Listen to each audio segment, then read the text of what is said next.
Assalamualaikum warahmatullahi wabarakatuh. Sampurasun.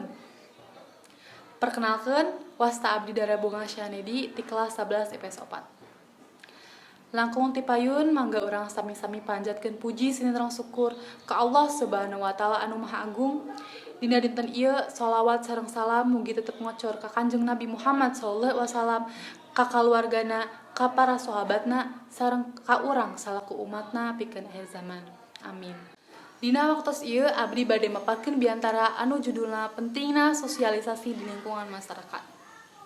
Sosialisasi mangrupikeun proses di mana hiji jalma ngajarkeun ngeunaan sadaya nilai sareng norma anu dimekarkeun di masyarakatna, ku kituna eta individu engke bakal jadi bagian tina masyarakat.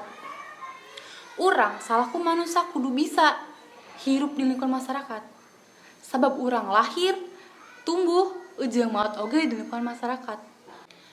Dina hirup bermasyarakat, hal anu pentingnya eta sasama manusia kudu ngalakukeun kerjasama anu positif anu engkena bisa mawa kauntungan ka sasama manusia.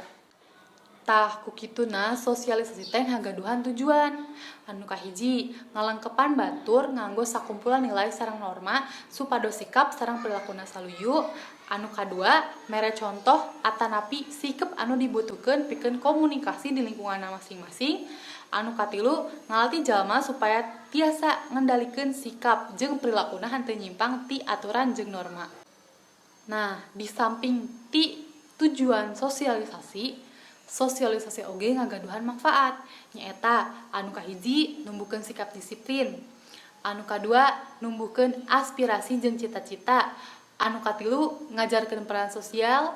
Anu kaopat nyegah terjadina sikap jeung perilaku anu menyimpang ti aturan jeung norma. Jeung nu kalima tangtuna urang sadaya ngarti makna tina sosialisasi di lingkungan masyarakat. Mung sakitu bae anu tiasa kusim kuring dipikahatur, mugi-mugi aya manfaat kanggo urang sadayana. Saninten buah saninten dibantos kaparapatan. Hapunten abdi hapunten bila aya kalapatan. Wabillahi taufiq wal hidayah. Wassalamualaikum warahmatullahi wabarakatuh.